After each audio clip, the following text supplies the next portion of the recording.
Hello' everyone, এই ভিডিঅ'টোত সকলোকে স্বাগতম জনাইছোঁ।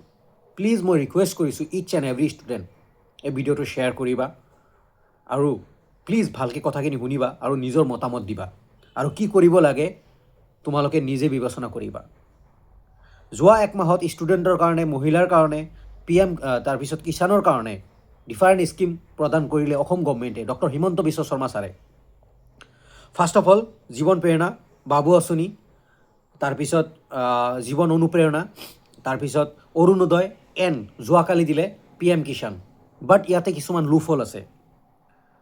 লুফল এইবোৰ যে বাবু আঁচনি কৰা যিবোৰ ষ্টুডেণ্ট আছে মেক্সিমাম ষ্টুডেণ্টে পইচা পাইছে, বাট কিছুমান এনেকুৱা 5 to 10% ষ্টুডেণ্ট আছে বাবু আঁচনি এতিয়ালৈকে পোৱা নাই। সিহঁতে নাপায় নেকি, বা গভৰ্ণমেণ্টে এই ক্ষেত্ৰত কোনো একশ্যন নলয় নেকি?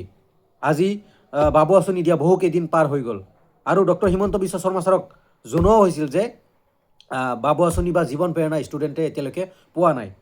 এজনী ছোৱালীয়ে নিজে যাই কৈ আহিলে, বাট এতিয়ালৈকে কোনো একশ্যন লোৱা নাই বা পইচা সোমোৱা নাই ষ্টুডেণ্টৰ। জীৱন প্ৰেৰণা কৰিলে, বাবু আঁচনি কৰিলে জীৱন অনুপ্ৰেৰণা। বহুত ষ্টুডেণ্ট আছে যে নিয়াৰলি মোৰ গ্ৰুপতে 200+ ষ্টুডেণ্ট আছে যে এতিয়ালৈকে জীৱন প্ৰেৰণা, বাবু আঁচনি, জীৱন অনুপ্ৰেৰণাৰ পইচা পোৱা নাই অসম গভৰ্ণমেণ্টৰ ফালৰ পৰা। সিহঁতে এতিয়া নাপায় নেকি? 2025 বৰ্ষত যিবোৰ ষ্টুডেণ্টে মেট্ৰিক পাছ কৰিছিলে সেইবোৰ ষ্টুডেণ্টে আজিলৈকে আনন্দৰাম বৰুৱা এৱাৰ্ড পোৱা নাই। প্ৰথমতে Anandaram Barua award computer, laptop এইবোৰ দিয়া আছিল, তাৰপিছত পইচা দিয়া আছিল, বাট এতিয়ালৈকে সেইবোৰ ষ্টুডেণ্ট বঞ্চিত। অৰুণোদয় পইচা দিলে, PM কিষাণৰ পইচা দিলে, বাট কিছুমানক কিয় ডিছক্ৰিমিনেট কৰি আছে অসম গভৰ্ণমেণ্টে? তাৰে কাৰণে মাত মাতা, ইচ এণ্ড এভৰি ষ্টুডেণ্টে মাত মাতা। যিবোৰে পইচা পাইছে তোমালোকেও মাত মাতা দৰকাৰ। তোমালোক অসমীয়া হয়, ইণ্ডিয়ান চিটিজেন হয়, ডিছক্ৰিমিনেট কৰিছে কাৰোবাৰ লগত, এইটো ইচ এণ্ড এভৰি ষ্টুডেণ্টে মাত মাতা দৰকাৰ। আৰু এটা মই কথা ক'ম যে অনলি যিবোৰ ষ্টুডেণ্ট 18+ মিনছ গ্ৰেজুৱেশ্যন কমপ্লিট কৰিছে, গ্ৰেজুৱেশ্যনত আছে সিহঁতক বাবু আঁচনি, বা মাষ্টাৰ ডিগ্ৰী গ্ৰেজুৱেশ্যন কমপ্লিট কৰিছে সিহঁতক জীৱন প্ৰেৰণা, মাষ্টাৰ ডিগ্ৰীত বাবু আঁচনি, তাৰপিছত ছোৱালীক নিযুত মইনা এইবোৰ দিছে, স্কুটি দিছে। বাট যিবোৰ ষ্টুডেণ্ট মেট্ৰিক পাছ কৰিছিলে সিহঁতৰ মাইনৰ এজ 18 হোৱা নাই, সিহঁতে সেইকাৰণে নাপালে নেকি? সেইবোৰ ল'ৰাকেইটাই নাপালে সেইকাৰণে নাপালে নেকি? ভোট দিব নোৱাৰে সেইকাৰণে নাপালে নেকি? যে আমি ভোট দিব নোৱাৰিম, আমি ক্লাছ 10 পাছ কৰিছোঁ, আমাৰতো এজো হোৱা নাই, আমি ভোট দিব নোৱাৰিম। দেন সেই গভৰ্ণমেণ্টে বা অসম গভৰ্ণমেণ্টে সেই কথা ভাবিলে নেকি যে সিহঁতৰ এজ হোৱা নাই, ভোটৰ এজ হোৱা নাই, সেইকাৰণে আমি সিহঁতক নিদিওঁ?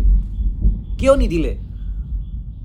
মোৰ মতেতো এইটোৱে লাগিছে যে মাইনৰ ষ্টুডেণ্টক বা মাইনৰ এজ মিনছ 18ৰ তলত যিবোৰ ল'ৰা আছে মেট্ৰিক পাছ কৰা, সিহঁতে এতিয়ালৈকে একো পোৱা নাই।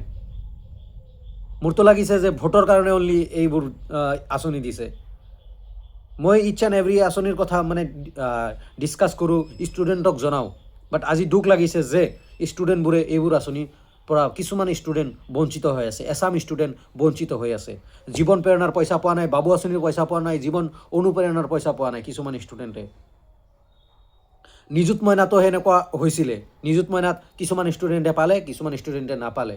বাবু আঁচনি, তাৰপিছত আনন্দৰাম বৰুৱা এৱাৰ্ডৰ মাজত লুপ হ'ল, ডাইৰেক্ট লুপ হ'ল।